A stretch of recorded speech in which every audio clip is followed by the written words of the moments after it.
పరిశుద్ధనామములో ప్రార్థిస్తున్నాము తండ్రి. ప్రార్థించిన అందరికీ మా హృదయపూర్వకంగా మరి మన మధ్యలో ఉన్న సభలో శేషురాజు గారు వచ్చి దేవుని యొక్క వాక్యం మన అందరికీ విశ్వాసంగా ఆహ్వానిస్తున్నాం.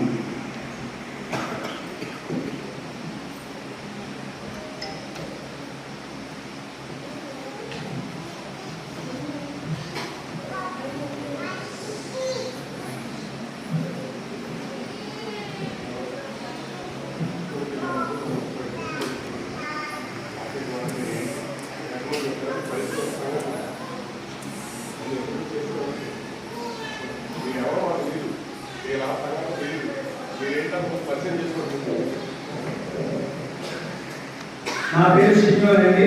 మరి ద్వారకాతిరుమల గ్రామం. మేమందరూ యవనస్తులు కలిసి జీసస్ ఆర్మీ అనే ఒక పరిచయం స్టార్ట్ చేస్తాము. మేమందరం కూడా మా సొంత పనులు కష్టపడి పని చేసుకుంటూ ప్రతిరోజు మేమందరం కూడా మేము ప్రతి నెల కూడా దేవుడి సువార్త, దేవుడు రాజ్య సువార్త చేయడానికి తీర్మానించుకొని చేయడం జరుగుతుంది. మరి అందరూ కూడా ఆ యొక్క పరిచయం మీద ప్రార్థన చేయండి. మరి ఇలా ఈ గ్రామంలో పెట్టాలని మేము ఆశపడుతుండగా మాకు ఎంతో సపోర్ట్గా చేసి మమ్మల్ని ఆహ్వానించినందుకు మరి దైవజనులకి మీ అందరూ కూడా నేను ప్రేమపూర్వకంగా హృదయపూర్వక వందనాలు తెలియజేస్తున్నాను. మీ అందరూ కూడా జీఎస్ఆర్ గురించి అనుదినము ప్రార్థన చేయాల్సిందిగా ప్రేమపూర్వకం కోరుతున్నాను. దైవవర్తమానం గారు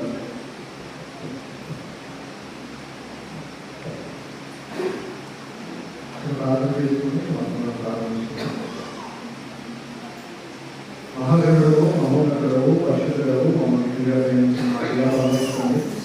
ఈ పరిశుద్ధమైన ఘనమైన శ్రేష్టమైన పవిత్రమైన స్తోత్రాలు చెల్లిస్తున్నామైన తండ్రి, అపారమైన కృప చేత ప్రేమ చేత తండ్రి మమ్మల్ని చదువులేక ఉంచుకుని ఈ వేదికగా తండ్రి ఆరోగ్యాన్నిస్తూ ఆయుష్నిస్తూ జీవింపజేసుకునే విధానం బట్టి మీకు స్తోత్రాలు తండ్రి. ఈ రాత్రికాల సమయంలో తండ్రి, ఈ పలవారి ప్రాంతంలో తండ్రి మీ మాటలు ప్రకటించడానికి నాకు ఇచ్చిన తండ్రి బట్టి స్తోత్రాలు తండ్రి. ఇప్పటివరకు తండ్రి మేమందరము తండ్రి కీర్తనల ద్వారా పాటల గుర్తించడానికి మిమ్మల్ని గమనించడానికి మేము ఇచ్చిన ఈ భాగ్యం బట్టి స్తోత్రాలు చేసుకుంటుంది.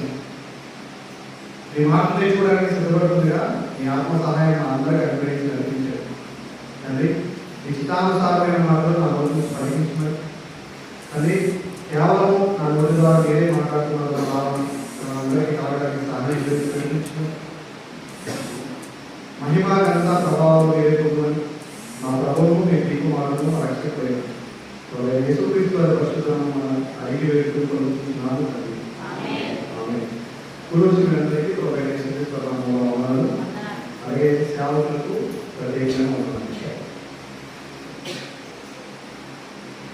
కొరింథీయులకు రాసిన మొదటి పత్రిక 10వ అధ్యాయం.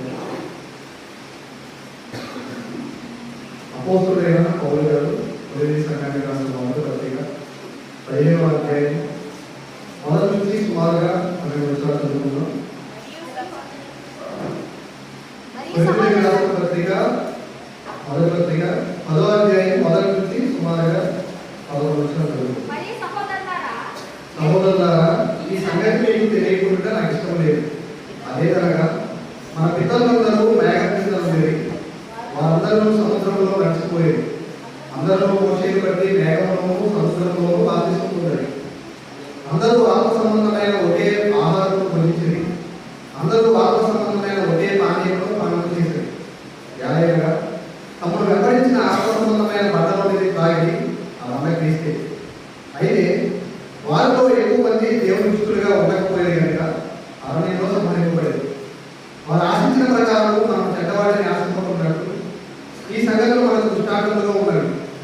జనులు తిరుగుటకు, త్రాగుటకు, కూర్చుని ఆడుటకు లేచి అని రాయబడినట్లు వారిలో కొందరి వలె మీరు విగ్రహారాధకులై ఉండకండి, మరియు వారి వలె మనం వ్యతిరేకము. వారిలో కొందరు వ్యతిరేకించినందున ఒక్క జనంలోనే 23,000 మంది కూడారు. మనము ప్రభువును శోధింపగలిగాము. వారిలో కొందరు శోధించి సర్పము వల్ల నశించింది. మీరు సర్పకుడి, వారిలో కొందరు సరిగి సంహారం చేత నశించింది. ఈ సంగతులు దృష్టాంతములుగా వారికి సంభవించి యుగాంతములుగా మనకు బుద్ధి కలిగినకై రాయబడింది. సుమారుగా 11 వచనాలు మనం చదువుతాం. ఏంటి ఈ వచనాల్లో ఉన్న అర్థం లేదా భావం మనకు కావాల్సిన మాటలు ఏంటి అని ఒకసారి మనం ఆలోచన చేస్తే ఈ ప్యాసేజ్లో మనకి ఎవరి గురించి రాయబడిందంటే ఇశ్రాయేలు గురించి రాయబడింది. అసలు ఈ ఇశ్రాయేలు ఎవరు అని ఒకసారి మనం ఆలోచన చేస్తే ప్రారంభ కాలంలో అబ్రహాము అని ఒక ఆయన ఉన్నాడు. మనందరికీ తెలుసు అబ్రహాం అనే ఆయన. అబ్రహాం గారికి దేవుడు వాగ్దానం చేశాడు, నేను చూపించు దేశంలో నువ్వు వెళ్ళు, ఆ దేశాన్ని నీకు ఇస్తాను అని చెప్పి వాగ్దానం చేశాడు. వాగ్దానం చేశాడు, కానీ ఆయనకి ఇచ్చిన తర్వాత ఆయనకి పిల్లలు కావాలి, కానీ పిల్లలు లేదు. అలాంటి సమయంలో వృద్ధాప్యంలో దేవుడు ఒక కుమారుడిని అనుగ్రహించాడు. ఆ కుమారుడి పేరు ఇస్సాకు. ఇస్సాకు గారికి కూడా వివాహం అయిన తర్వాత కొన్ని రోజులకి పిల్లలు లేకపోతే దేవుడు వాగ్దానం చేసినట్టు ఆయనకి పిల్లలు ఇస్తాడు. ఇద్దరు కౌలు కొడతారు. వాళ్ళు ఇద్దరు ఎవరంటే ఏశావు, యాకోబు. ఈ ఏశావు యాకోబుల్లో యాకోబుకి 12 మంది సంతానం కొడతారు. 11 మంది కొడతారు. దాంట్లో మగపిల్లలు 12 మంది. ఈ 12 మంది నుంచి వచ్చిన సంతానమే ఇశ్రాయేలు. ఈ ఇశ్రాయేలు పేరు ఎలా వచ్చిందంటే దేవుడు యాకోబు గారికి ఒక పేరు పెట్టాడు. ఈ పేరు యాకోబు అనబడదు, ఇక్కడ నుంచి ఇశ్రాయేలు అనబడుతుంది. యాకోబు నుంచి వచ్చిన సంతానాన్ని ఆ జనాభానే ఇశ్రాయేలుగా పిలువబడుతుంది. ఈ ఇశ్రాయేలీలు ఒకనొక రోజు కరువు వచ్చినప్పుడు ఐగుప్తు దేశానికి వెళ్తారు. ఐగుప్తు దేశంలో అక్కడ స్థిరపడిపోతారు. స్థిరపడిపోయిన తర్వాత విస్తరిస్తారు. విస్తరించిన తర్వాత యోసేపు ఎవరో తెలియని ఒక రాజు ఐగుప్తు దేశానికి రాజుగా ఉంటాడు. అలాంటి సమయంలో ఈ జనమంతా విస్తరిస్తున్నారు. వీళ్ళు రేపొద్దున మన మీద తిరగబడతారు. వీళ్ళు ఎలా అయినా మనం వెట్టి చాకరీ చేయించుకోవాలి, వీళ్ళు బానిసలుగా చేయించుకోవాలని చెప్పి ఆ రాజు ఏం చేస్తాడంటే వాళ్ళ మీద వెట్టి పనులు పెట్టి వెట్టి చాకరీ చేయించుకుంటాడు. ఈ బాధ పడలేక ఇశ్రాయేలు ఏం చేస్తారంటే మొరపెడతారు. ఎవరికి మొరపెడతారు? దేవుడికి మొరపెడతారు. దేవుడికి మొరపెట్టిన తర్వాత జరిగిన సందర్భం అంటే ఆ దేశం నుంచి ఇప్పుడు ఇశ్రాయేలుని విడిపించాడు. దేవుడు ఏ దేశాన్ని ఇస్తానని వాగ్దానం చేశాడు? పాలు తేనెలు ప్రారంభ దేశం. ఏ దేశం? ఆ దేశమే కనాను. ఆ కనానికి ఇశ్రాయేలుని ఇప్పుడు నడిపించాడు. ఇప్పుడు ఇశ్రాయేలు ఎక్కడ ఉన్నారంటే ఐగుప్తు దేశంలో బానిసలుగా ఉన్నారు. ఎలా ఉన్నారు? బానిసలుగా ఉన్నారు. అలాంటి సమయంలో నుంచి దేవుడు ఏం చేశాడంటే వాళ్ళని మోషే గారి ద్వారా ఐగుప్తు దేశంలోనికి మోషే గారిని పంపించి ఆ మోషే గారి ద్వారా ఆ ఐగుప్తులో ఉన్న ఇశ్రాయేలుని విడిపించి బయటికి తీసుకొస్తారు. ఈ విడిపించి బయటకు తీసుకొస్తారని మనం చాలా సింపుల్గా మాట్లాడేసుకున్నాం, కానీ ఆ విడిపించే ఆ క్రమం ఉంటుంది. దేవుడు ఎంత గొప్పగా విడిపించాడంటే ఆ ఇశ్రాయేలుని ఐగుప్తుల్లో ఉన్న ఒక 10 మంది దేవతలు ఉంటారు. అంటే ఒక కొంతమంది దేవతల్ని వారు ఆరాధించారు ఐగుప్తి. ఆ ఐగుప్తిలో ఉన్న దేవతలు దేవీలు నిజం కాదని చెప్పి నిరూపిస్తూ ఇశ్రాయేలుని విడిపించాడు. 10 తెగుళ్ళు వచ్చినాయి, మనందరికీ తెలుసా? ఎన్ని తెగులు వచ్చినాయి? ఏంటి అవి? మొదటిగా రక్తము నీరుగా మారడం. 2 కప్పల పేరు వస్తాయి. నెక్స్ట్ కప్పలు, పేరు, ఈగలు, తర్వాత పశువుల మరణం, కరువు, వడగండ్ల వాన, మిడతలు, చీకటి, సంహారపు దూత, నాశనం. ఏంటి ఈ 10 తెగుళ్ళే ఎందుకు వచ్చాయని మనం ఒకసారి ఆలోచన చేస్తే మీరు ఇప్పుడు ఆలోచించారా? ఐగుప్తు దేశంలో ఉన్న ఐగుప్తులో ఉన్న ఇశ్రాయేలు విడిపించడానికి దేవుడు ఆ 10 తెగుళ్ళే ఎందుకు తీసుకొచ్చాడు అంటే ఐగుప్తీయులు ఆరాధించే 10 దేవుళ్ళు దేవతలు నిజము కాదు అని నిరూపించడానికి దేవుడు ఆ 10 తెగుళ్ళు తీసుకొచ్చాడు. నీకు అర్థమైనా అర్థం అవ్వకపోయినా కానీ వాళ్ళ పేర్లు చెప్తాను, రాసుకునే వాళ్ళు రాసుకోండి. వాళ్ళు నైలు దేవతని ఆరాధించేవారు. ఆ దేవత పేరు హంపి అనే దేవతని ఆరాధించేవారు. ఇప్పుడు ఆ దేవుడు ఏం చేశాడు? ఆ నైలు నదిని రక్తముగా మార్చాడు. వాళ్ళు తాగడానికి నీరు లేదు. అదేంటి, మేము దేవుడిగా పూజించే ఈ నైలు నదే రక్తంగా మారిన ఏ నీరు తాగాలి అని చెప్పి చూస్తే ఆ దేవుడు ఏమి చేయలేకపోయాడు. ఆ రక్తాన్ని మళ్ళీ నీరుగా మార్చింది కూడా ఎవరంటే సాక్షాత్తు యెహోవా దేవుడు మాత్రమే. ఆ రక్తాన్ని నీరుగా మార్చాడు. అంటే హంపి దేవుడు నిజమైన దేవుడు కాదు అని చెప్పి తేల్చేసాడు. నెక్స్ట్ వాళ్ళు ఏం చేసేవారంటే హెకేట్ అని చెప్పి ఒక దేవతను ఆరాధించేవారు. వాళ్ళ ఆ దేవతని ఎలా ఉంటుందంటే కప్పతలతో చిత్రీకరించే సంతానోత్పత్తి కలిగించే దేవత. అందుకని ఏం చేశాడంటే ఆ దేవత నిజం కాదు, దేవుడే నిజమైన దేవుడు అని చెప్పి నిరూపించడానికి కప్పలు పంపించాడు. ఆ కప్పలు వచ్చి వాళ్ళ ప్రతి ఇంట్లో రాతల్లోనూ వండుకునే పాత్రలోనూ ఆ కప్పలు వచ్చి ఏదో ఏదో చచ్చిపోతాం. కప్ప చచ్చిపోతే ఎలా ఉంటుంది? ఏదో చచ్చిపోతేనే ఒక మన ఇంటి పక్కన వాసుకొచ్చే అలాంటిది వాళ్ళ తినే పాత్రలో కూడా కప్పలు వచ్చి చనిపోతే అదొక రకమైన వాసన చేసి వాళ్ళు ఏం చేశారంటే మళ్ళీ ఫరో దగ్గరికి వెళ్తే ఫరో వచ్చి మళ్ళీ ఏం చేశాడంటే చివరికి మోషే గారిని అడిగితే మోషే గారు చివరికి దేవుడిని అడిగితే ఆ కప్పను కూడా తీసేసాడు. అంటే దేవుడే నిజమైన దేవుడు అని చెప్పి అక్కడ నిరూపించాడు. తర్వాత పేరు గెప్ అనే భూమి దేవతని ఆరాధించాడు. గెప్ ఆ దేవత కూడా నిజమైన దేవత కాదు, ఆ నిజమైన దేవుడు సర్వ సృష్టిని నిర్మించేది దేవుడే అని చెప్పి నిరూపించడానికి దేవుడు చేశాడు. తర్వాత ఏగలు కెప్రి అనే ఒక దేవతని ఆరాధించేవాడు. వాళ్ళు ఏంటంటే పురుగు రూపంలో ఆ దేవుడు ఉంటాడు. ఈ సృష్టిని మొత్తం సృష్టించింది, పురుగులను కూడా నియంత్రించేది కూడా దేవుడే అని చెప్పి నిరూపించడానికి ఏగలు రప్పించాడు. ఆ ఏగలు మళ్ళీ తిరిగి వెళ్ళిపోవడానికి కూడా దేవుడే సహాయం చేశాడు. తర్వాత హతోర్ అనే ఒక దేవతని ఆరాధించేవాడు. పశువుల్ని కాపాడేది ఈ దేవతే అని చెప్పి వాళ్ళు పూజించేవారు. పశువులను కూడా పశువులకు వచ్చిన భాగాలను కూడా చివరికి యెహోవా దేవుడే తీసివేశాడు. వాళ్ళు ఆరాధించే దేవత ఏ శక్తి లేదని చెప్పి నిరూపించాడు. తర్వాత ఐసిస్ ఆరోగ్య దేవత, ప్రతి వ్యాధిని ఆరోగ్యాన్ని ఇచ్చేది ఆ దేవత అని చెప్పి ఐగుప్తులు నమ్మేవారు. వాళ్ళు నిజమైన దేవత నిజమైన దేవుడు కాదని చెప్పి నిరూపించడానికి అందరికీ ఆరోగ్యాన్ని ఇచ్చేది, అందరినీ ఆయుష్ని ఇచ్చేది నిజమైన దేవుడు యెహోవా దేవుడు మాత్రమే అని చెప్పి తెలియజేయడానికి ఏం చేశాడంటే కురుపులు రప్పించాడు. ఆ కురుపులు కూడా ఎవరు తగ్గించారంటే దేవుడే తగ్గించాడు. తర్వాత వాళ్ళు ఏదైతే పంటలు పండించుకున్నారో ఆ పంటలు నాశనం చేసుకోవడానికి వడగంట వాళ్ళు రప్పించాడు. వాళ్ళు ఏ దేవతలు ఆరాధించేవారంటే షూ అంటే ఆకాశ దేవత. ఈ ఆకాశాన్ని పూజించేవారు. ఆకాశాన్ని సృష్టించింది ఎవరు? దేవుడు. దేవుడు సృష్టిస్తే వీళ్ళు ఏం చేసేవారంటే ఆకాశాన్ని ఒక దేవతగా చేసుకుని పూజించేవారు. ఆకాశం నిజమైన దేవత కాదు, ఆకాశం కూడా దేవుడి నియంత్రణలో ఉందని చెప్పి తెలియజేయడానికి ఏం చేశారంటే వడగంట వాళ్ళు పంపించాడు. వాళ్ళు పూజించినా వాళ్ళు వేడుకున్నా కానీ ఆకాశ దేవత వడగంట వర్షం ఆపలేదు. చివరికి యెహోవా దేవుడు మాత్రమే ఆ వడగంట వర్షం ఆపడు. తర్వాత వాళ్ళ పంటలు తినేయడానికి మిడతలు పంపించాడు.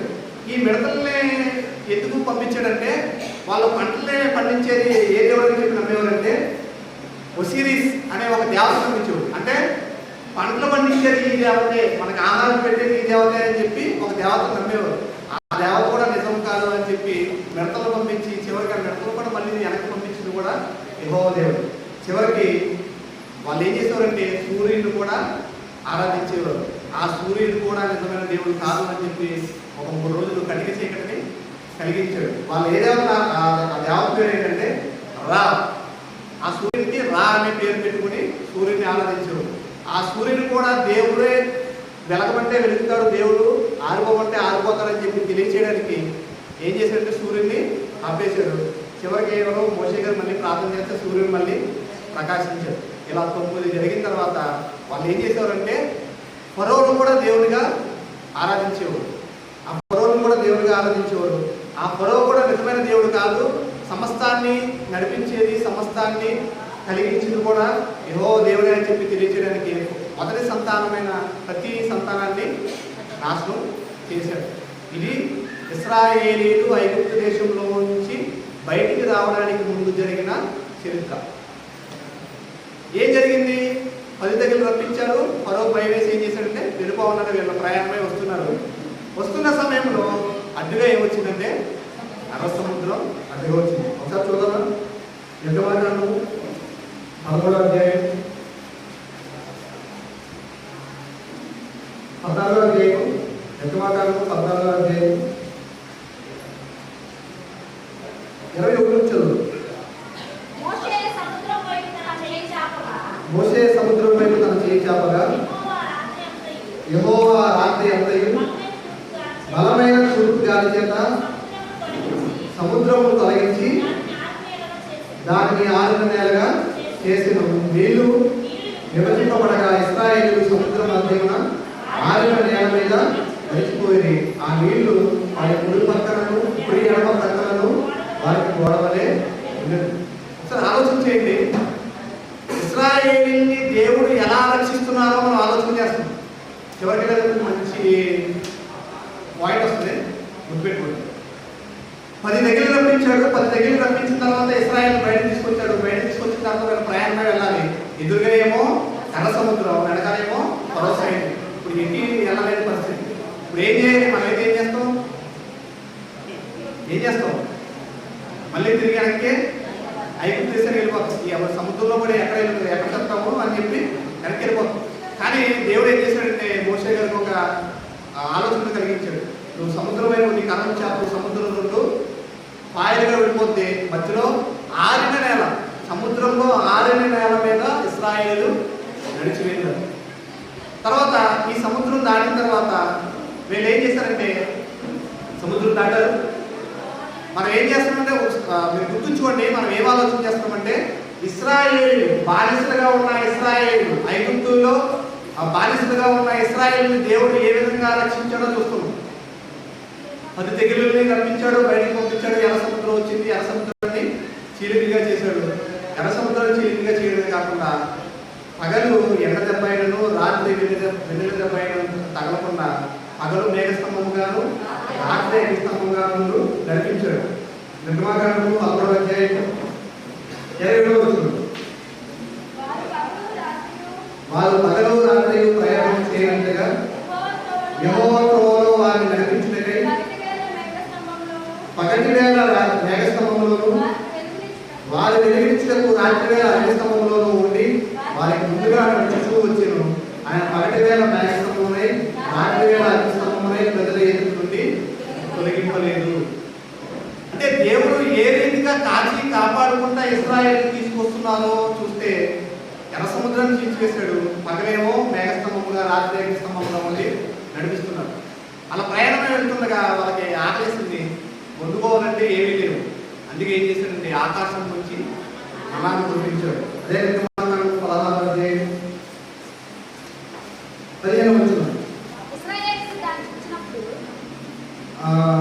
14వ వచనం.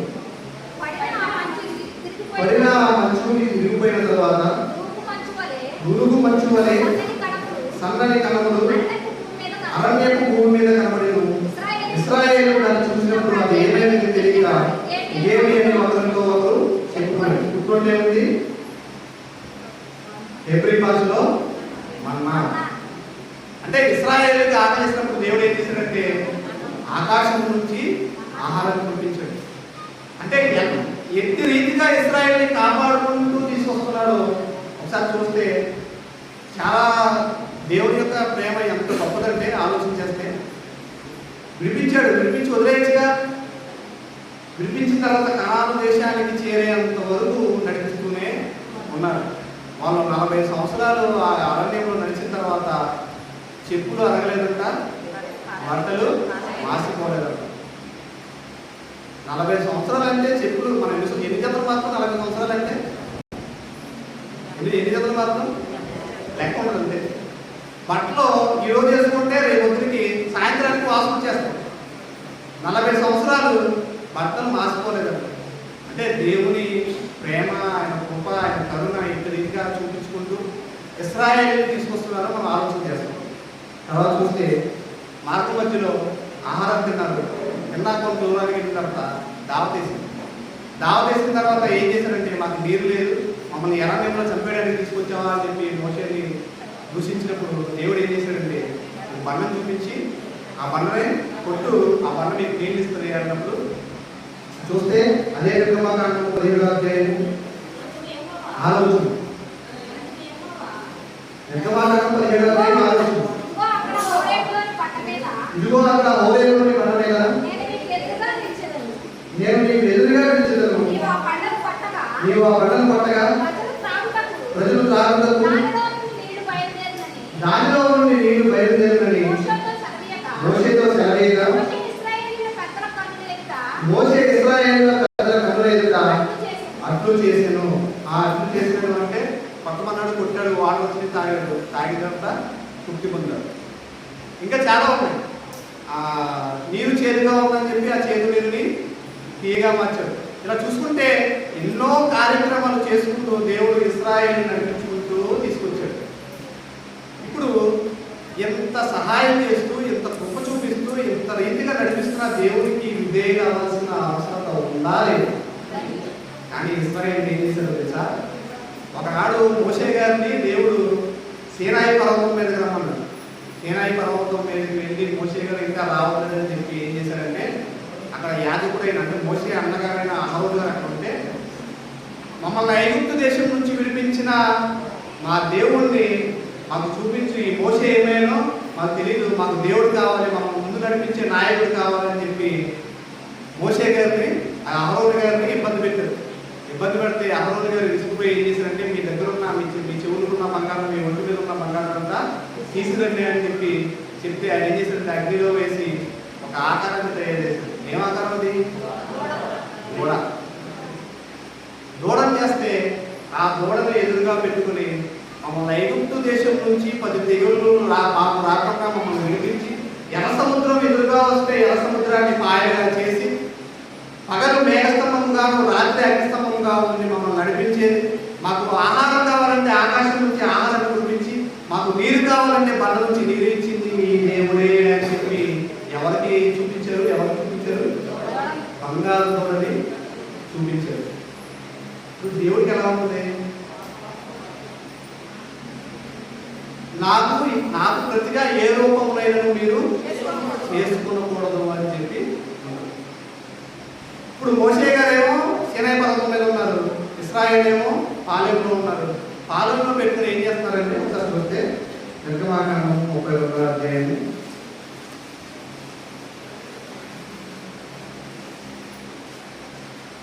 మొదటి నుంచి 6 వచనాలు.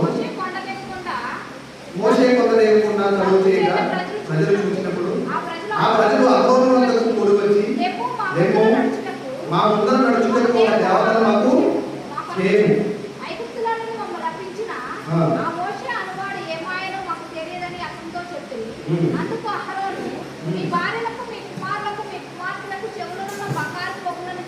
మీ భార్యలకు మీ కుమారులకు మీ కుమార్తెలకు చెవులు ఉన్న బంగారు పోగులను తీసి నా యొద్దకు తెగని వాళ్ళతో చెప్పగా, ప్రజలందరూ తమ చెవులకు ఉన్న బంగారు పోగులను తీసి అహరోనునకు తెచ్చింది. అక్కడ వారి యొక్క వాటిని తీసుకొని పొగలతో రూపమును ఏర్పరిచి దాన్ని పోత పోసిన గోడగా చేసింది. అప్పుడు వారు, ఓ ఇశ్రాయేలు, ఐగుప్తు దేశంలో నేను రక్షించిన నీ దేవుడు ఇదే అనేది. ఏంటి చేశారు? గోడంట ఇశ్రాయేలును ఐగుప్తు దేశం నుంచి విడిపించి తీసుకొచ్చిందంట. ఎంత దారుణమైంది! ఎలా ఉంటుంది? ఇప్పుడు తల్లిదండ్రులు పిల్లలు కన్నారు. పిల్లలు కన్నా తర్వాత పిల్లలు వచ్చి కన్నా తల్లిదండ్రుల్ని నా తల్లిదండ్రులు కాదంటే ఎలా ఉంటుంది? ఇప్పుడు ఇశ్రాయేలు కూడా అదే చేస్తారు. ఏం చేస్తారు? ఐగుప్తు దేశం నుంచి విడిపించి తీసుకొచ్చింది ఈ దూడ, ఈ దేవుడే అని చెప్పి దూడ చూపిస్తున్నారు. చూపించి అహరోను అది చూసి దాని ఎదుట ఒక బలిపీఠం కట్టించారు. మరి అహరోను రేపు యెహోవాకు పండగ జరిగించుకొని నాటిపగా మరునాడు వారు ఉదయమే లేచి దహన బలులను సమాధాన బలులను అర్పించింది. అప్పుడు జనులు తిరుగుటకు త్రాగుటకు కూర్చుని ఆడుటకు లేచిరి. ఈ ఆడుటకు లేచిరి అనే సందర్భంలో అసలు ఈ ఇశ్రాయేలు దూడను ఎందుకు పూజించారు అని ఒకసారి మనం ఆలోచన చేస్తే, ఐగుప్తీయులు ఉన్నారే, ఐగుప్తీయులు ఎద్దుని ఆరాధించేవారు. దేన్ని? ఇప్పుడు ఇశ్రాయేలు ఎక్కడి నుంచి బయలుదేరి వచ్చారు? ఐగుప్తు దేశంలో నుండి బయటకు వచ్చారు. ఐగుప్తు దేశంలో ఉన్న ఇశ్రాయేలు ఐగుప్తులు ఏది చేస్తే అది చూసి అది నేర్చుకుని అది అవలంబిస్తున్నారు. అలాగే ఏం చేశారంటే వారు కూడా ఏం చేసేవారంటే ఎద్దుని ఆరాధించేవారు. ఎలా ఆరాధించేవారు తెలుసా? తినేవారు, తాగేవారు. ఆడుటకు లేచిగానే ఉందో చూసారా? ఆడటం అంటే ఏంటో తెలుసా? అష్టాచర్మ, కుక్కుడు బిళ్ళ, కబడ్డీ, క్రికెట్ ఏమి కాదు. అక్కడ ఏం చేస్తున్నారు అంటే శరీరం మీద ఉన్న బట్టలు మొత్తం తీసేసి స్త్రీలని పురుషులని తేడా లేకుండా నాట్యాలు చేసేవారు. ఎంత దారుణం! ఇదే సంస్కృతిని ఎవరు నేర్చుకున్నారంటే ఇశ్రాయేలు నేర్చుకుని వచ్చి సీనాయి పర్వతం దగ్గర దేవుడు మోషేతో మాట్లాడుతుంటే వీళ్ళు కొండ కింద చేసే పని ఎలా ఉంటుంది దేవుడికి? ఎలా ఉంటుందండి? పుట్టిన పిల్లలు మా తల్లిదండ్రులు వాళ్ళు కాదు ఉన్నారనుకోండి, తల్లిదండ్రులకి ఎలా ఉంటుంది? నేను పుట్టిన కాదు నుంచి నేను పాలించి పెంచి నీకు ఏది కావాలో నువ్వు వేడిసినప్పుడు ఎత్తుకుని నేను ఆడించి ఇది చేసిన తర్వాత నీకు జ్వరం వస్తే హాస్పిటల్ తీసుకువెళ్ళి నువ్వు రాత్రి పడుకోకపోతే నేను కాచుకుంటూ కాపాడుకుంటూ నీకు ఏది కావాలంటే అది కొను పెడితే చివరికి నువ్వు నన్ను నా తల్లి నా తండ్రి కాదు అంటే అనే మాట వస్తాయా లేదా? వస్తాయా? తల్లిదండ్రులకి అలా ఉంటే ఐగుప్తు దేశం నుంచి 6 లక్షల మంది పురుషులు, సుమారుగా పిల్లలు ఆడవాళ్ళు మొత్తం కనుక్కుంటే సుమారుగా 5 లక్షల మంది జనాభాని ఐగుప్తు దేశం నుంచి విడిపించి తీసుకొచ్చిన తర్వాత మమ్మల్ని విడిపించింది దూడే అంటే ఎలా ఉంటుంది? అలా ఉంటుంది.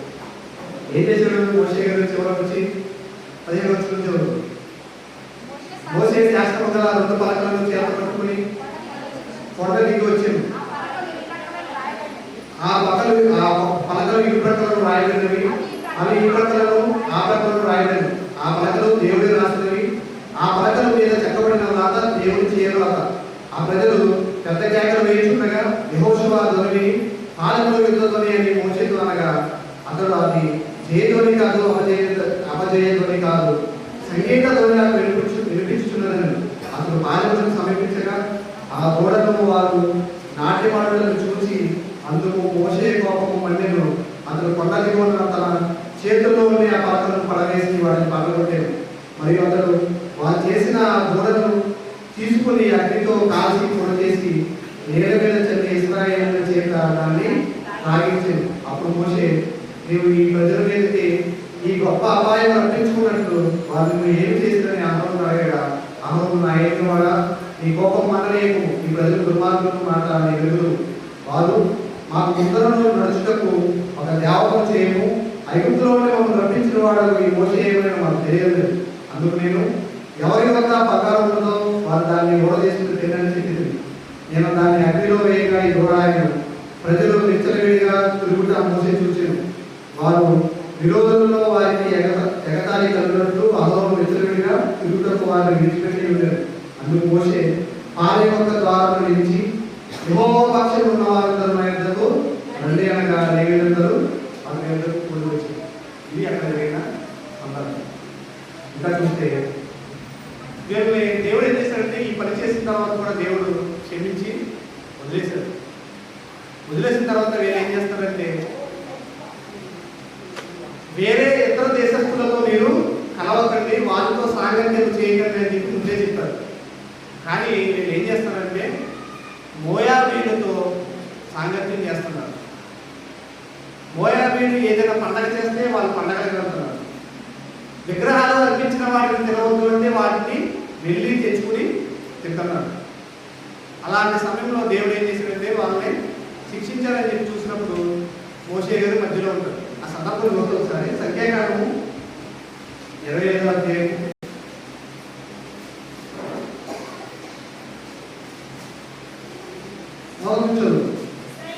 ఇశ్రాయేలు సిట్టింలో తిరిగినగా ప్రజలు మోయాగాడుతో వ్యభిచారం చేయసాగి ఆ స్త్రీలు తమ దేవత బలులకు ప్రజలను పిలవగా వీరు భోజనం చేసి వారి దేవతలకు నమస్కరించారు.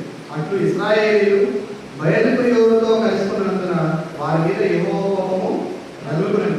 అప్పుడు యెహోవా మోషేతో ఇట్లనెను, నీవు ప్రజల అధిపతులందరినీ తోడుకుని యెహోవా సన్నిధిని సూర్యునికి ఎదురుగా వారిని ఉరితీయుము. అప్పుడు యెహోవా కోపానికి ఇశ్రాయేలు మీద నుండి తొలగిపోవునని చెప్పాను. కాబట్టి మోషే ఇశ్రాయేలు న్యాయాధిపతులను పిలిపించి మీలో ప్రతివాడు బయలుదేరుతో కలుసుకున్న తన వంశంలో వారిని చంపవలని చెప్పారు. ఇదిగో మోషే కన్నుల ఎదుటను ప్రత్యక్ష గుడారం యొక్క ద్వారములంతా ఏడ్చుచుండిన ఇశ్రాయేలీయుల సర్వసమాజం యొక్క కన్నుల ఎదుటను ఎంత జరుగుతుంటే ఏం జరుగుతుంది? వీళ్ళు వెళ్ళి మోయాబీలతో సాంగత్యం చేశారని, వ్యభిచారం చేశారని చెప్పి దేవుడు ఏం చేయమన్నాడు? వీళ్ళందరూ గుర్తిమంటున్న సందర్భంలో ఒకడు ఏం చేస్తున్నాడు చూడండి. అక్కడ ఇశ్రాయేలులో ఒకడు తన సహోదరుల యొద్దకు ఒక మిథ్యాను స్త్రీని తోడుకుని వచ్చాను. చూడండి ఎలా తయారైంది. దేవుడు వారు మొరపెట్టారు అని చెప్పి ఏం చేశాడంటే వాళ్ళ బాధను చూసి దేవుడు ఐగుప్తు దేశం నుంచి విడిపించాడు. ఎదురుగా విడిపించాడు, 10 తెగులు రప్పించాడు. ఎదురుగా ఎర్ర సముద్రం ఉంటే దాన్ని 2 పాయలుగా చేశాడు. పగలు మేఘ స్తంభం గాను, రాత్రి మేఘ స్తంభం గాను. ఆకలి వేస్తే అన్నాన్ని ఆకాశం నుంచి పంపించాడు. దాహం వేస్తే మన నుంచి నిర్మించాడు. ఇంకా ఎన్నో చేసుకుంటూ వస్తున్నా కానీ నేను ఏం చేస్తున్నాను, దేవుడి మీద ఏం చేస్తున్నారు, తిరుగుబాటు చేస్తున్నారు. మొదటిగా ఏం చేశారు, విగ్రహారాధన చేశారు. తర్వాత ఏం చేశారు, వ్యభిచారం చేస్తున్నారు. ఇంకా చూస్తే దేవుడిని కూడా శోధిస్తున్నారు. సమయం చాలా అయిపోతుంది కాబట్టి త్వరగా ముగించేస్తాను. సంఖ్యాకాండము 21వ అధ్యాయము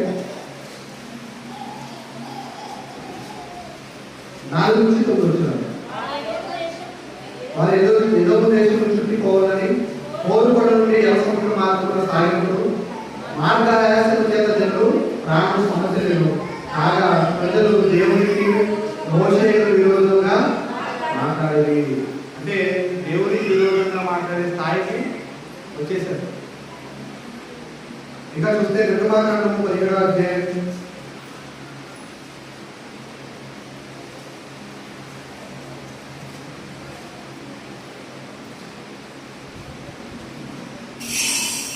7 వస్తున్నారు. తర్వాత ఇశ్రాయేలు సర్వసమాజము యెహోవా మాట చెప్పిన తమ ప్రయాణంలో సీను అరణ్యం నుండి ప్రయాణమై రెఫీములో దిగి ప్రజలు తమకు తాగా నేలలేనందున మోషే వాదించుచు కాపులకు మాకు నీళ్ళమని అడగగా మోషే మీరు నాతో వాదిపనేలా యెహోవాను శోధింపనేలా అని వారితో చెప్పారు. విగ్రహాలను చేస్తున్నారు, వ్యభిచారం చేస్తున్నారు, దేవుడిని కూడా శోధిస్తున్నారు. దేవుడిని శోధించడం కాకుండానే ఏం చేస్తున్నారంటే దేవుడిని అనుకుంటున్నారు.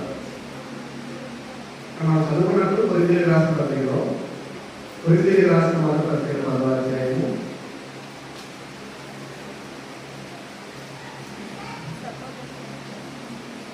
10వ వచనం.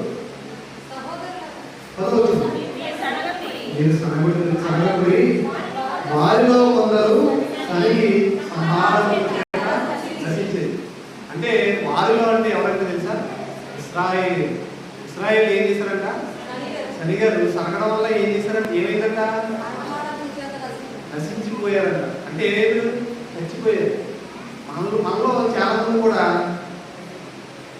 ప్రార్థన వచ్చినప్పుడు సమయం ఎక్కువైతే సనుగుతూ ఉంటారు. ఎంతసేపు తింటారు బాయ్, ఎంతసేపు ఇంటిగా ఊరుకున్న కూర వేయకపోవాలని చెప్పి సనుగుతూ ఉంటారు. ఇతరుల మీద సనుగుతూ ఉంటారు. సనుగుడు ఎంత ప్రమాదంగా చూడండి. ఏమైపోతారు, నశించిపోతారు. అంటే సనగడం వల్ల మన ప్రాణాలను కోల్పోయే అవకాశం ఉంది, మరణాన్ని తెచ్చుకునే అవకాశం ఉంది. వ్యభిచారం చేశారు, విగ్రహారాధన చేశారు, దేవుని శోధించారు, తర్వాత దేవుని మీద ఎంత గొప్పగా ఇశ్రాయేలు ఐగుప్తు దేశం నుంచి విడిపించి దేవుడు తీసుకొస్తుంటే దేవుని మీద వీళ్ళు ఏం చేస్తున్నారు, తిరుగుబాటు చేస్తున్నారు.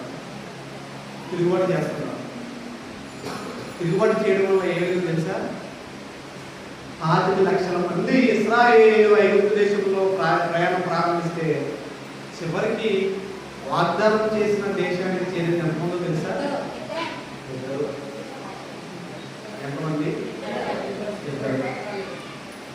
ఎంతమంది ప్రయాణం మొదలు పెట్టారన్నా, సుమారుగా మన బైబిల్లో రాయబడింది 6 లక్షల మంది కాల్వ. అంటే పురుషులు బలమైన వారు, స్త్రీలు పిల్లలు వాళ్ళందరినీ లెక్క పెడితే సుమారుగా 25 లక్షల మంది. 25 లక్షల మందిలో 2 మాత్రమే కనానికి వెళ్ళారంట. యెహోషువ గారు కాలేదు. ఇంత గొప్పగా దేవుడు రక్షించుకుంటూ వచ్చినా కానీ ఇలాంటి పనులు ఇశ్రాయేలు చేస్తూనే ఉన్నారు. ఏం జరిగిందో తెలుసా, అక్కడ ఐగుప్తు దేశం నుంచి రక్షింపబడ్డారు, విడిపించబడ్డారు, విమోచింపబడ్డారు. కానీ ఏం జరగలేదో తెలుసా, వారి హృదయము మారలేదు. ఏమవలేదు, మారలేదు. ఇక్కడ కొరింథీయులకు రాసిన మొదటి పత్రిక 10వ అధ్యాయం 11వ వచనంలో ఇప్పుడు మనం చదువుకున్న సంగతులు ఏవైతే ఉన్నాయో, ఏమి చదువుకున్నాం మనం? ఇశ్రాయేలు ఐగుప్తు దేశంలో బానిసలుగా ఉంటే దేవుడు విడిపించాడు, 10 తెగులు చేత విడిపించాడు. విడిపించినప్పుడు ఎర్ర సముద్రం ఎదురుగా వస్తే ఎర్ర సముద్రం పాయలుగా చేశాడు. పగలు మేఘస్తంభంగాను రాత్రి మేఘస్తంభంగాను ఉన్నాడు. ఉన్న తర్వాత ఆకలి వేస్తే ఆహారాన్ని ఇచ్చాడు, ఆకాశం నుంచి కురిపించాడు, బండ నుంచి నీళ్ళు ఇచ్చాడు. ఇవన్నీ చేసినా కానీ దేవుడి మీద, దేవుడు అంటే లెక్క లేకుండా ఏం చేశారు? విగ్రహారాధన చేశారు, వ్యభిచారం చేశారు, దేవుణ్ణి శోధించారు, దేవుని మీద సనిగారు. ఇవన్నీ చదువుకుంటూ వచ్చాం కదా. ఇవే విషయాలు కొరింథీ పత్రికలో అపోస్తలుడైన పౌలు గారు రాస్తూ ఒక సందేశాన్ని మనకి ఇస్తున్నాడు. ఏంటా సందేశం అంటే, ఈ సంగతులు దృష్టాంతములుగా వారికి సంభవించాయి, యుగాంతమున మనకు బుద్ధి కలుగుటకై వ్రాయబడిను. ఏమర్థమైంది? ఇప్పుడు ఏవైతే సంగతులు ఇశ్రాయేలీయుల గురించి మనం నేర్చుకున్నామో వారిని చూసి, వారికి జరిగిన సంఘటనలు చూసి, వారికి జరిగిన సందర్భాన్ని చూసి మీరు బుద్ధి తెచ్చుకోండి అని చెప్పి రాస్తున్నారు. అర్థమైందా మీకు? దీన్ని కొత్త నిబంధనకి మనం అప్లై చేసామనుకోండి, ఐగుప్తు దేశం మనకి లోకం. ఇశ్రాయేలీయులు మార్పు చెందక ముందు మనం అన్యులుగా ఉన్నప్పుడు ఉన్న పరిస్థితి. అప్పుడు మనం ఎలా ఉన్నాం? ఇశ్రాయేలీయులు ఐగుప్తు దేశంలో ఎలా ఉన్నారు? బానిసలుగా ఉన్నారు. ఇప్పుడు లోకంలో మనం ఎలా ఉన్నాం? బానిసలుగా ఉన్నాం. దేనికి బానిసలుగా ఉన్నాం? పాపానికి బానిసలుగా ఉన్నాం. ఇప్పుడు ఈ పాపం నుంచి విడిపించవలసిన అవసరం ఉందా లేదు? పాపం నుంచి విడిపించకపోతే ఏం జరుగుతుందో తెలుసా? ఏం జరుగుతుందో? నశించిపోతాం. నశించుకోవడం అంటే ఏంటో తెలుసా? మనము ఈ శరీరంలో నుంచి ఆత్మ వేరు చేయబడుతుంది. ఆత్మ వేరు చేయబడి ఈ ఆత్మ వెళ్ళిపోతుంది. ఎక్కడ వెళ్తుంది? ఈ ఆత్మ ఎవరైతే ఇచ్చారో ఆయన దగ్గరికి వెళ్తుంది. ఇప్పుడు మనము పాపంలోనే ఉండి చనిపోయామనుకోండి, యుగ యుగాలు నరకాగ్నిలో సాతానికి వారి దోతలకి దేవుడు ఏర్పాటు చేసిన నరకంలో యుగ యుగాలు ఆగిపోవాల్సిన పరిస్థితి.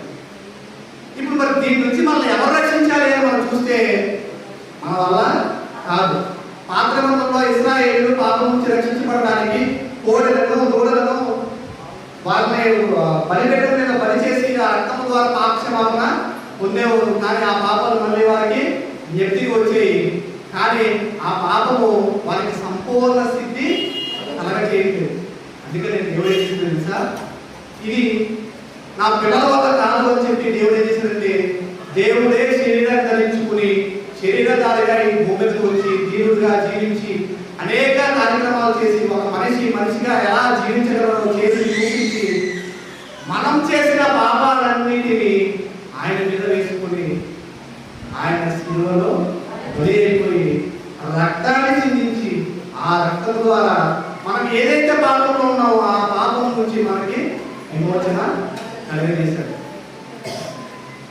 జాగ్రత్తగా వెళ్ళి ఇప్పటివరకు మనం విన్నది కొంత భాగం పరిచయం మాత్రమే. ఎప్పటివరకు ఇశ్రాయేలు గురించి విన్నది. ఇప్పుడు మన గురించి ఇశ్రాయేలు ఐగుప్తులో ఉన్నప్పుడు దేవుడు విడిపించాడు. విడిపించినప్పుడు ఎన్ని కార్యక్రమాలు దేవుడు చేసుకుంటూ వచ్చాడో చూసాం. ఎంత విడిపించి, ఎంత కృప చూపించి ఏది కావాలంటే అది ఇస్తున్నా కానీ ఇశ్రాయేలు ఏం చేశారు?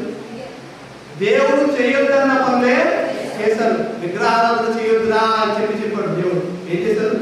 విగ్రహారాధన చేశారు. విభజించవద్దురా అని చెప్పాడు. కానీ వీళ్ళు విభజిస్తూనే ఉన్నారు. దేవుడు అంటే నన్ను దూషించారు, దేవుడు దూషించారు. దేవుడి మీద దేవుడు ఒక గొప్ప రక్షణ ఇశ్రాయేలు కలగజేస్తే దాన్ని వారు ఏం చేయాలి? నిలబెట్టుకోలేదు. ఇప్పుడు ఈనాటి క్రైస్తవులు ఆనాటి ఇశ్రాయేలు అలా చేస్తే ఈనాటి క్రైస్తవులు రక్షింపబడిన తర్వాత ఎలాంటి పరిస్థితుల్లో ఉన్నారు? ఇశ్రాయేలీని మనం ఎదురుగా పెట్టుకుంటే మనం అర్థంలో చూసుకున్నట్టు ఉండదు. అవునా కదా? ఇశ్రాయేలీలు ఐగుప్తు దేశం నుంచి విడిపించిన తర్వాత దేవుడికి వ్యతిరేకంగా బ్రతికారు. ఈనాటి క్రైస్తవులుగా పిలువబడుతున్న క్రైస్తవులు కూడా ఏం చేస్తారో తెలుసా? అక్కడ బాప్తిసం పొందేటప్పుడు వాగ్దానం చేస్తారు, నేను ఈ క్రియలను మళ్ళీ చేయను, నా పాప జీవితాన్ని విడిచిపెడుతున్నాను, నా పాప జీవితాన్ని తిరిగి నేను చేయను అని చెప్పి పరిశుద్ధంగా జీవించడానికి సాక్షాత్తు దేవుని ఎదుట, సేవకుడి ఎదుట, సంఘం అంతటి ఎదుట ప్రమాదం చేస్తున్నారు. ఈ ప్రమాదం చేసిన క్రైస్తవులు ఏం చేస్తున్నారంటే, ఆనాడు ఇశ్రాయేలీయులు ఏ విధంగా అయితే దేవుని మీద తిరుగుబాటు చేశారో ఈనాడు క్రైస్తవులు కూడా అదే విధంగా తిరుగుబాటు చేస్తారు. ఏదైతే బాప్తిసం దగ్గర వాగ్దానం చేశారో, ఏదైతే నేను చేయను అని చెప్పి అక్కడ వాగ్దానం చేశారో దేవుని దగ్గర, అదే క్రియలు కొన్ని రోజులకి మళ్ళీ అవలంబిస్తున్నారు. చేస్తున్నారా లేదు? చేస్తున్నారా? అంటే దేవుడే సాక్షాత్తు శరీరం ధరించుకుని ఈ భూమి మీదకు వచ్చి మన కోసం రక్తాన్ని కాల్చి ఆ రక్తము ద్వారా పాప విమోచన కలిగించాడు. ఈ పాపం ఎక్కడ ప్రారంభమైందో తెలుసు మనందరికీ. ఎక్కడ ప్రారంభమైంది? ఏదైనా తోటలో ఆదాము అవ్వ తినవద్దు, చేయవద్దు అన్న పనిని చేయడం ద్వారా ఈ పాపము ప్రారంభమైంది. ఈ పాపము మానవులందరికీ సంక్రమించుకుంటూ వచ్చింది. పాపం అంటే ఏంటో తెలుసా?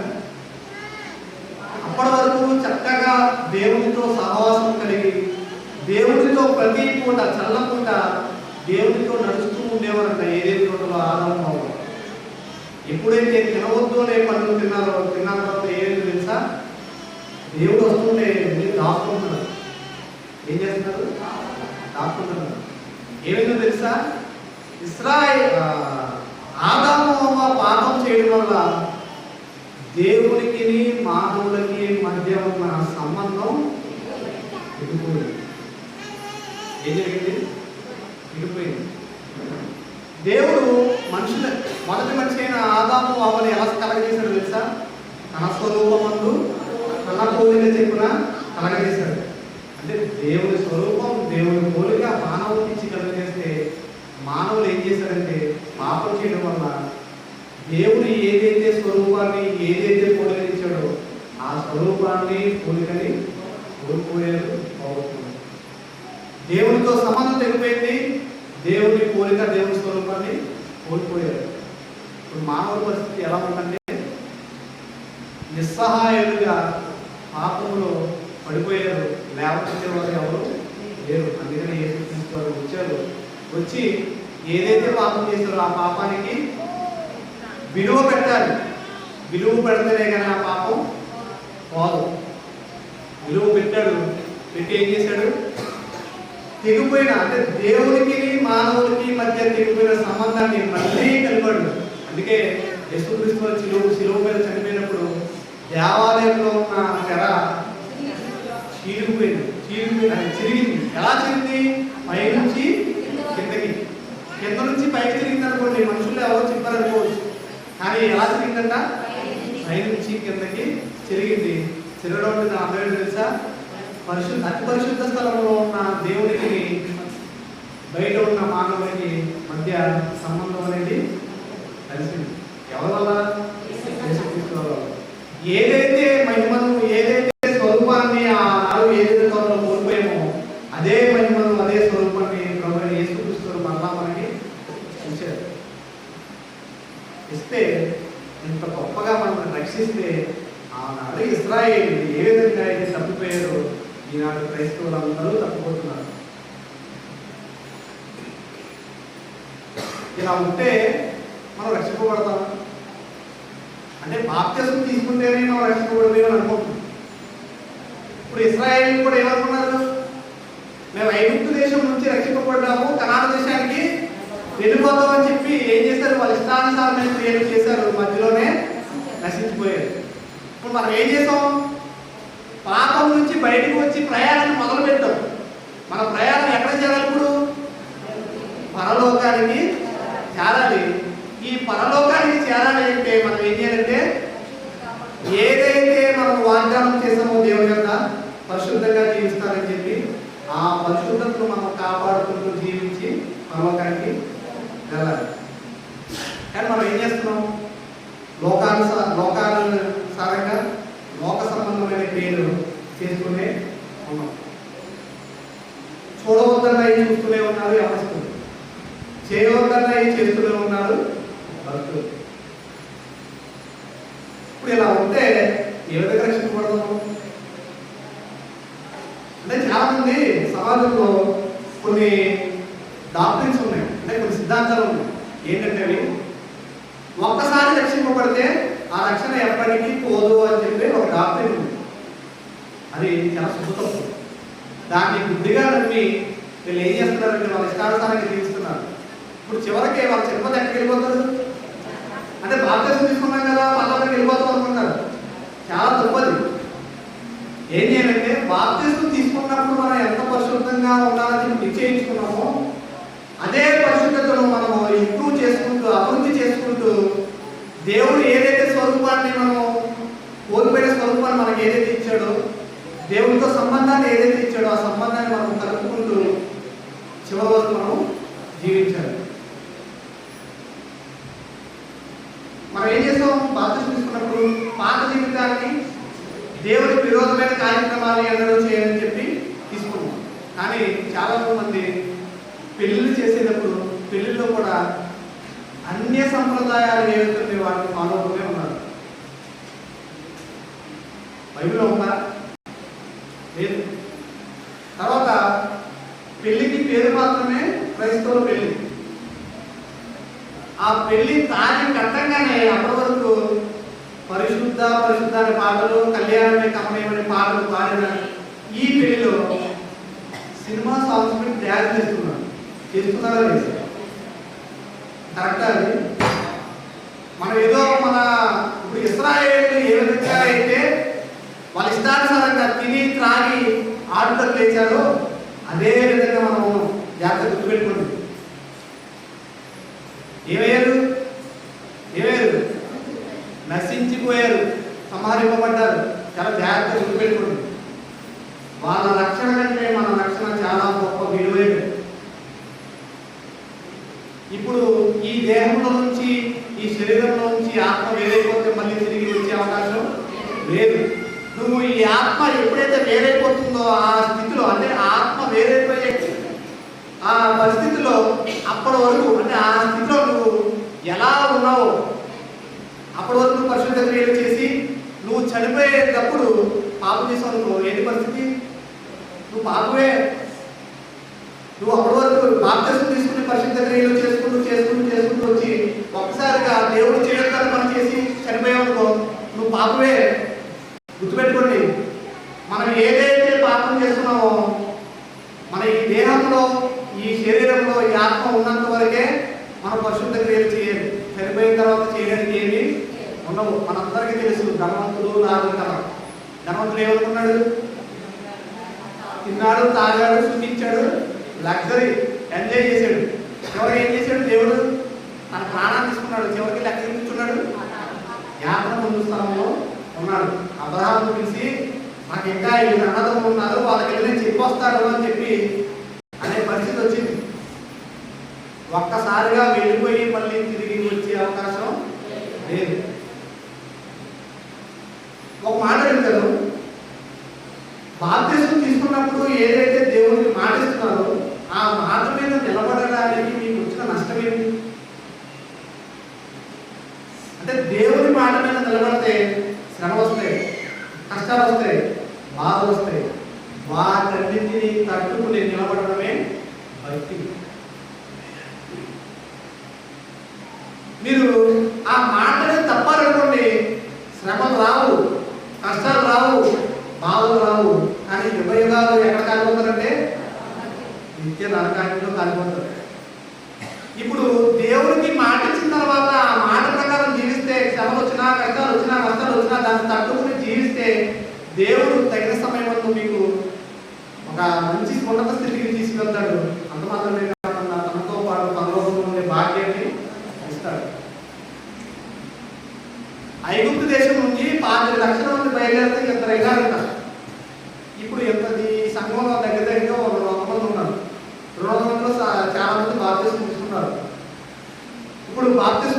వారందరూ ఏంటి ప్రయాణాన్ని మొదలు పెట్టారు.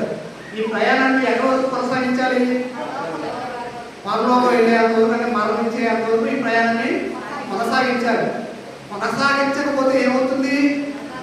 ఇశ్రాయేలీయులు మార్గ మధ్యలో ఏ విధంగా అయితే నశించిపోయారో అదే విధంగా మనం మార్గ మధ్యలో, అంటే ఈ ప్రయాణంలో మార్గ మధ్యలో నశించిపోయి నరకానికి వెళ్ళిపోతాం. దేవుడి లోకానికి వెళ్ళాలా, నరకానికి వెళ్ళాలా? ఎవరి చేతిలో ఉంది? మన చేతిలో ఉంది. అందుకని ఎబ్రిల్ రాసిన పత్రికలో మాట ఉంది, ఎంత గొప్ప రక్షణలు నేను నిర్లక్ష్యం చేసిన ఎలా తప్పించుకుంటావు. ఎంత గొప్ప రక్షణ, ఎంత గొప్ప రక్షణ! పాపంలో మునిగి తేలుతున్న మనల్ని రక్షించే నాదుడు లేడు అన్న పరిస్థితుల్లో దేవుడే వచ్చి శరీరధారిగా మనల్ని రక్షించాడు. ఆ రక్షించిన ఆ రక్షణను మనం ఏం చేస్తున్నామంటే మన భక్తి జీవితంలో నిర్లక్ష్యం చేస్తున్నాం. ఈ నిర్లక్ష్యం చేస్తున్నప్పుడు మనం నశించిపోతే ఎక్కడికి వెళ్ళిపోతాం? నరకానికి వెళ్ళిపోతాం. కాబట్టి మన భక్తిని, మన రక్షణని భయంతోనూ వణుకుతోనూ కాపాడుకోవాలి. ఫిలిప్పీయులకు రాసిన పత్రిక 2వ అధ్యాయం 12.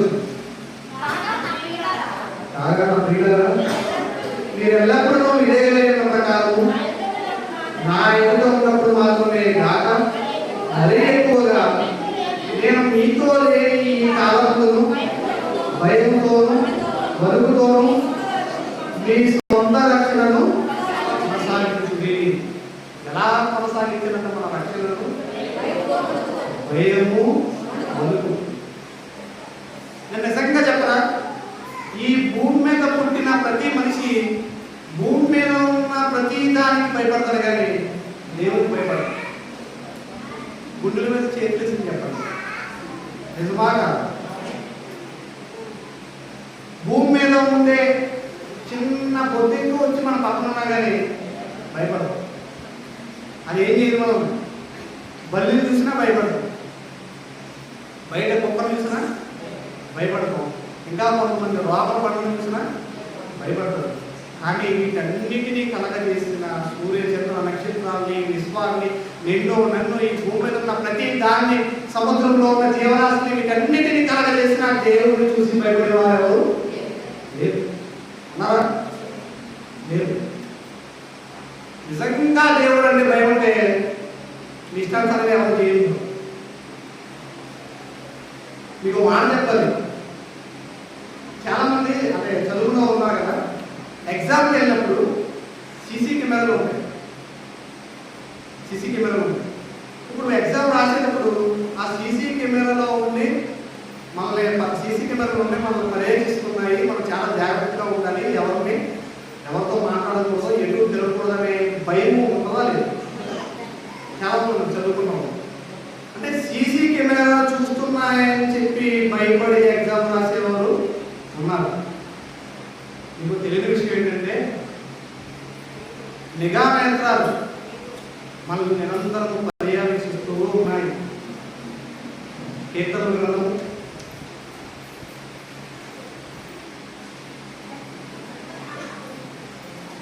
33వ అధ్యాయం 13-14 వచనాలు. యెహోవా ఆకాశంలో నుండి కనిపెట్టుచున్నాడు, ఆయన నదులందరినీ దృష్టించుచున్నాడు, తానున్న నివాస స్థలంలో నుండి భూలోక నివాసులందరి వైపు ఆయన చూచుచున్నాడు. ఎవరి వైపట? భూమి మీద ఉన్న ప్రతి మనిషిని ఎవరు చూస్తున్నాడు? దేవుడు చూస్తున్నాడంట. సీసీ కెమెరాను చూసే ఎగ్జామ్ని చాలా పర్ఫెక్ట్ గా భయపడుతూ రాసిన వారు తప్పు చేయడానికి ఏ భయం లేకుండా తప్పు చేస్తున్నారు. అవునా కదా? ఎవరూ చూడలేదు అని చెప్పి చేసేవారు చాలా మంది అన్నారు. చాలా మంది ఏంటంటే ఈ ప్రాంతం నుంచి వేరే ప్రాంతానికి చదువుకోవడానికి లేదా ఉద్యోగ నిమిత్తం వెళ్తారు.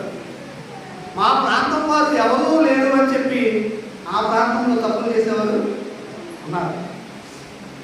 భర్తని తెలియకుండా భార్యని తెలియకుండా భర్త తల్లిదండ్రులకు తెలియకున్న పిల్లలు తప్పులు చేస్తూనే ఉన్నారు.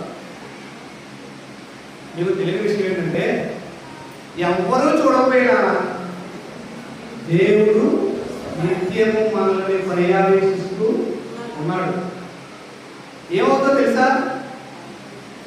మనం చనిపోయిన తర్వాత దేవుడు ఒక తెరను పెట్టి ఆ తెర మీద మనం ఏవైతే కార్యాలు చేసామో ప్రపంచ జనాభా అంటే మొదటి మనిషి అయిన ఆదాము దగ్గర నుంచి యేసుక్రీస్తు వారు రాకడ వరకు ఎంతమంది అయితే జనాభా ఈ భూమి మీద జీవించారో వారందరికీ మనం చేసిన పనులు చూపిస్తూ ఉంటాడు.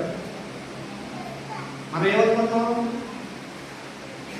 ఎవరు చూడలేదు అని చెప్పి చేయరాని పనులు చేస్తున్నాం.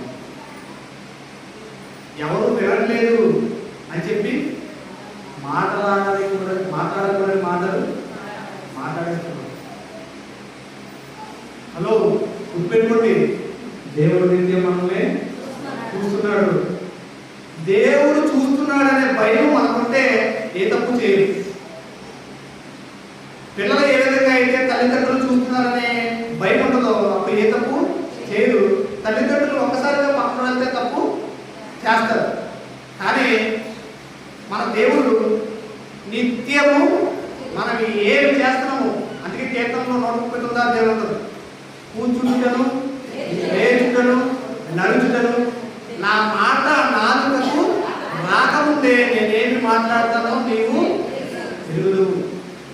చాలా మంది బాప్తిస్మం తీసుకున్న తర్వాత కూడా చండాలమైన అలవాటు ఏంటంటే బూతులు మాట్లాడతారా లేదు? చాలా మంది ఉన్నారు. ఒప్పుకోండి, ఒక విషయం, కానరాని మాటలు మాట్లాడినందుకే మోషే గారు విషయం కదా ఏంటిది? మాటలాడని కూడని మాటలు మాట్లాడినందుకు కనాని దేశానికి వెళ్ళలేదు. మీరు అనుకుంటున్నారు నేను బాప్తిస్మం తీసుకున్నాను, గొడవైనప్పుడు ముందు మాట్లాడతాను, ఏమవుతుంది? మనం అనుకుంటారు సింపుల్గా. బూతులు మాట్లాడితే ఎక్కగలరు, అల్లవగలరు. చిన్న బూతుల గురించి నిత్యం ఉండే లోకాన్ని పోగొట్టుకుంటారు. యాషావు గారు చిక్కుడుకాయ కూర కోసం జాగ్రత్తగా పోగొట్టుకుంటారు. అలాగే మనం కూడా ఏం చేస్తున్నామంటే చిన్న విషయంలో కాంప్రమైజ్ అయ్యి మాట్లాడని కూడని మాటలు మాట్లాడి యుగ యుగాలు దేవుడితో ఉండే భాగ్యాన్ని పోగొట్టుకుంటారు. జాగ్రత్త. ఎవరైనా మాట్లాడాలంటే దేవుడిని క్షమించమని చెప్పి మాట్లాడడం మానేయండి. లేకపోతే ఏముందంటే పరలోకం రాదు. ఎప్పుడు క్రైస్తవుల నోటి కంటే ఏం కావాలో తెలుసా?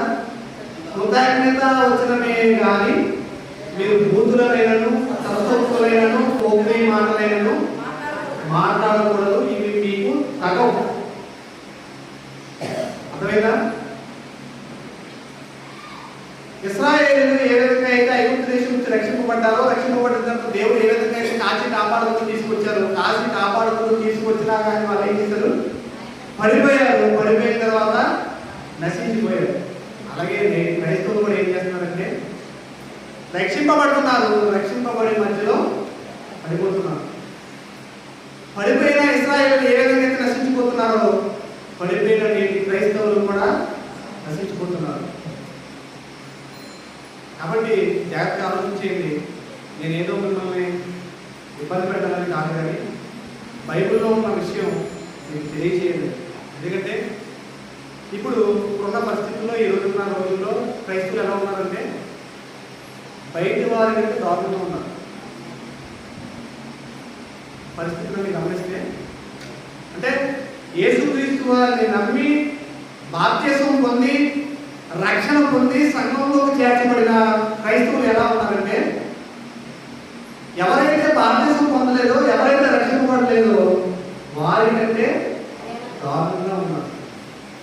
చూడండి, ఈ స్థితిలో ఉంటే మనం ఏదైతే విశ్వాసాన్ని కొనసాగిస్తున్నామో ఈ విశ్వాసం ద్వారా లేదా ఈ స్థితి ద్వారా మనం పరలోకానికి చేరలేము. పరిశుద్ధంగా జీవించాలి, విశ్వాసాన్ని కాపాడుకోవాలి. మన భక్తిని కొనసాగించాలి. ఇంకో విషయం, మన భక్తిలో ఇంకో పాయింట్ ఉంది. ఏంటంటే పేదలకు విధవరాండులకు సహాయంగా ఉండాలి. ఏం చేయాలి?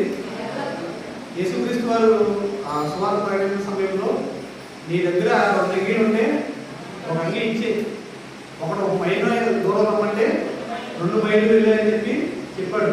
నీ దగ్గర 10 రూపాయలు ఉంటే ₹1 ఇవ్వండి, ఏదో ఒక ₹5 ఇవ్వండి. అంతేకాని పేదలని ఏమంటారు దూషించేవారు కానీ వాళ్ళని ఆశ్రయించుకునేవారు కానీ క్రైస్తవులే కాదు. పేదల్ని మీ దగ్గరికి దేవుడు పంపిస్తున్నాడంటే మీకు ఆశీర్వాదం ఇవ్వడానికి దేవుడు పంపిస్తున్నాడు. వారికి సహాయం చేస్తే మీకు ఏమొస్తుంది? ఆశీర్వాదం ఇస్తుంది. ఇది భక్తిలో ఒక విషయం. అది మాత్రమే కాకుండా బాప్తిసం తీసుకుని రొట్టె ద్రాక్షరసం తీసుకున్న ప్రతి ఒక్కరికి ఒక పని అప్పగించాడు దేవుడు. ఏం చేయాలి? సువార్తను ప్రకటించాలి. సువార్త అంటే ఏంటి? యేసుక్రీస్తు వారి జననం, మరణం, సమాధి, పునరుద్ధానం, వీటిని ప్రకటించడం సువార్త. వీటి నమ్మే కదా మీరు సంఘంలో చేర్చబడింది. ఇదే విషయాన్ని మీకు తెలియని వారికి ప్రకటించండి. ఈ బాధ్యత ప్రతి ఒక్కరికంటే బాప్తిసం పొంది సంఘంలో చేర్చబడి రొట్టె ద్రాక్షరసం బలలో పాల్గొంటున్న ప్రతి ఒక్కరికి దేవుడు ఇచ్చాడు. మీరు చెప్పలేకపోతున్నారా? చెప్పేవారికి సహాయం చేయండి, అంతేగాని ఖాళీగా మాత్రం కూర్చోవద్దు. ఏం చేయాలి? ఏం చేయాలి? స్వార్థ ప్రకటించాలి. రక్షణ పొందిన మనం ఏం చేయాలి? అంటే మన రక్షణను భయంతోనూ వణుకుతోనూ కాపాడుకుంటూ కొనసాగించాలి. ఎవరో వచ్చారంట ద్వారకధర్మం నుంచి, రాత్రి ప్రార్థన జరిగింది. ఎవరో కుర్రోడు నిలబడి వాక్యం చెప్పాడు, ఏదో చెప్పాడు, భోజనాలు పెట్టారు, భోజనాలు చాలా బాగున్నాయి అని చెప్పి రేపు నుంచి ఏదైతే జీవితం ఉందో అదే జీవితం కొనసాగించాలనుకోండి, ఎవరు ఏం చేయలేదు. గుర్తుపెట్టుకోండి, మనిషి అన్న తర్వాత తప్పు చేస్తాడు. ఆ తప్పు సరిదిద్దుకుని జీవించడమే భక్తి. అంటే తప్పు చేసి క్షమించమని మళ్ళీ అదే తప్పు చేశారనుకోండి, అది తప్పు. తప్పులను చేస్తూ ఉంటారు, కానీ తప్పులు అనేది రిపీట్ అవ్వకూడదు. ఒక తప్పు చేసిన తర్వాత ఆ తప్పు క్షమించమని, తెలియని తప్పు ఏదైనా చేస్తే వాళ్ళు క్షమించమన్నారు. ప్రతిరోజు దేవుడు క్షమించమన్నారు. అంతేగాని ఈ రోజు అబద్ధమాడి దేవుడు క్షమించని చెప్పి మళ్ళీ రేపు అబద్ధమాడి మళ్ళీ క్షమించండి. అలా ప్రతిరోజు అబద్ధమాడి దేవుడు క్షమించమన్నారు అనుకోండి, ఏమవుతుందంటే చివరికి ఇశ్రాయేలు పరిస్థితి ఏదైతే వచ్చిందో అదే పరిస్థితి మనకి వస్తుంది. యెహోషువ లాగా, కాలేబు లాగా మనము కనానుకు చేరేవారుగా, అంటే పరమ కనాలు పరలోకానికి చేరేవారుగా ఉందామా? మిగిలిన ఇశ్రాయేలు లాగా అరణ్యం మధ్యలోనే నశించిపోయేవారుగా ఉందామా అనే విషయం లేదా బాధ్యత లేదా పని ఎవరి చేతిలో ఉంది? మన చేతిలో ఉంది. కాబట్టి ఏదైతే విషయాలు విన్నారో ఆ విషయాన్ని మీరు హృదయంలో వాటి ప్రకారం మనం జీవించి మన భక్తిని కాపాడుకుంటూ, మన రక్షణను బైబిల్తో పొందుతూ కాపాడుకుంటూ, మన రక్షణను అంతవరకు కాపాడుకుంటే మనము దేవునితో ఉండే భాగ్యాన్ని పొందుకుంటాము. దేవుని ముఖాముఖిగా చూసుకునే భాగ్యాన్ని పొందుకుంటాము. దేవునితో యుగయుగాలు జీవించే భాగ్యాన్ని పొందుకుంటాము. అదే రీతిగా సంఘంలో ఉన్న ప్రతి కుటుంబంలో తల్లి పరలోకం వెళ్ళి, తండ్రి నరకానికి వెళ్ళి, పిల్లలు పరలోకానికి వెళ్ళి ఎలా ఉంటుంది? బాగుంది. తల్లి, తండ్రి, పిల్లలు ఎక్కడ వెళ్ళాలి? పరలోకానికి వెళ్ళాలి. అది ఎవరైతే రక్షింపబడ్డారో వాళ్ళు బాధ్యత తీసుకుని, వారి ఇంట్లో ఎవరైతే రక్షింపబడలేదో వాళ్ళు రక్షించుకునే బాధ్యత పని ఎవరు తీసుకోవాలి? రక్షింపబడిన వారు తీసుకోవాలి. తండ్రి రక్షింపబడితే తండ్రిని, పిల్లల్ని రక్షించే విధంగా, సంఘాన్ని తీసుకొచ్చుకునే విధంగా తల్లిదండ్రులు తీసుకోవాలి. పిల్లలు రక్షింపబడితే తల్లిదండ్రులని సంఘానికి రక్షింపబడి సంఘానికి తీసుకొచ్చే విధంగా ఉండాలి. తండ్రి రక్షింపబడితే భార్యను, పిల్లల్ని రక్షించి సంఘంలోకి తీసుకొచ్చి కుటుంబం అంతా దేవునికి ఇష్టంగా బ్రతికి పరలోకం చేయాలి. ఆ భాగ్యం ఉన్నతమైన భాగ్యం. దేవుడితో యుగయుగాలు ఉంటే భాగ్యం. చివరకు మనం చదివిస్తున్నాం. ప్రకటన గ్రంథము 20వ అధ్యాయం, ప్రకటన గ్రంథం 20వ అధ్యాయం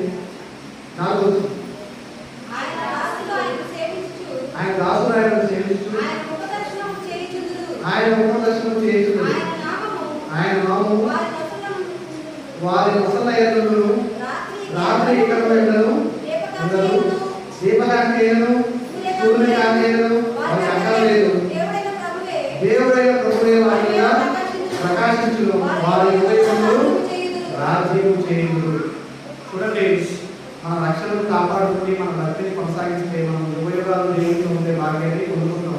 మన రక్షణను నిర్లక్ష్యం చేస్తే దేవుడు మనుషుల కోసం సృష్టించలేదు నరకాన్ని, అపవాదికి వాళ్ళ భక్తుల కోసం సృష్టించాడు.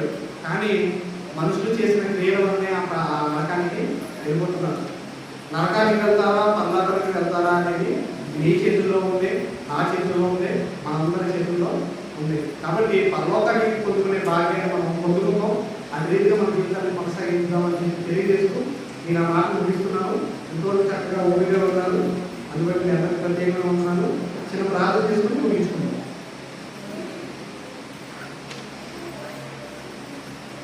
సర్వోన్నతుడ పరిశుద్ధుడా మిత్రులుగా ప్రేమించిన ప్రియపడుతుంది మీ పరిశుద్ధమైన నామైన శాశ్వతమైన పవిత్రమైన నామానికి కృతజ్ఞతాస్తుతులు స్తోత్రాలు చేస్తున్నాయా.